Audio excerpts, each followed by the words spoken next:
Welcome back. We've got 10 minutes before we get to an opening bell this morning. Let's get a mad dash and want to talk a little Dick's Sporting Goods. I want to talk about the fickle nature of Wall Street.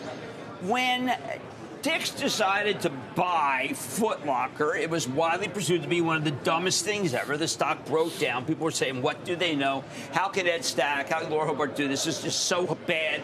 Mary Dillon really pulled the wool over. Well, now people are saying, you know what? They have the critical mass to be able to have some buying power.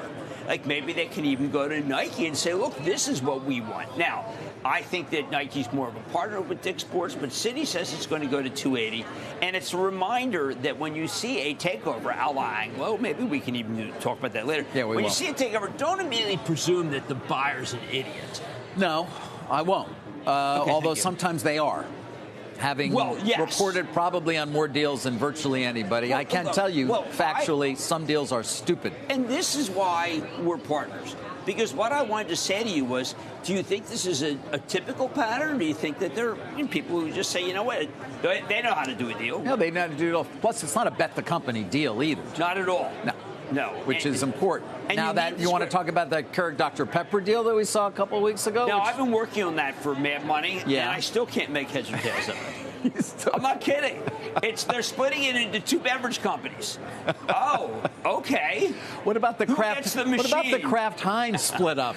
I said that the cheese was they got rid of that earlier. Yeah. But the Kraft Heinz is a tough deal because when you go to the supermarket, you say, oh, remember that? Oscar, OSCAR, Oscar makes the very best. Right, I mean, no. Here's the problem, David. Those are what I call old brands. Now, that doesn't mean we don't love them. No. But it does mean that there's new generations of people who would say, Oscar Mayer, how many chemicals? How many chemicals do you think are in Frito-Lay? It's really interesting. I'll look it up. Why I'm warming up to what brand. None. It's just potato chips and... It's good. Potato chips are in Frito. No, it's just potato chips Potatoes and some oil. No, I mean... All right, we started on Dick's Sporting Goods and we ended up on potato chips. And then we should talk about Trade, because Trade's a great company.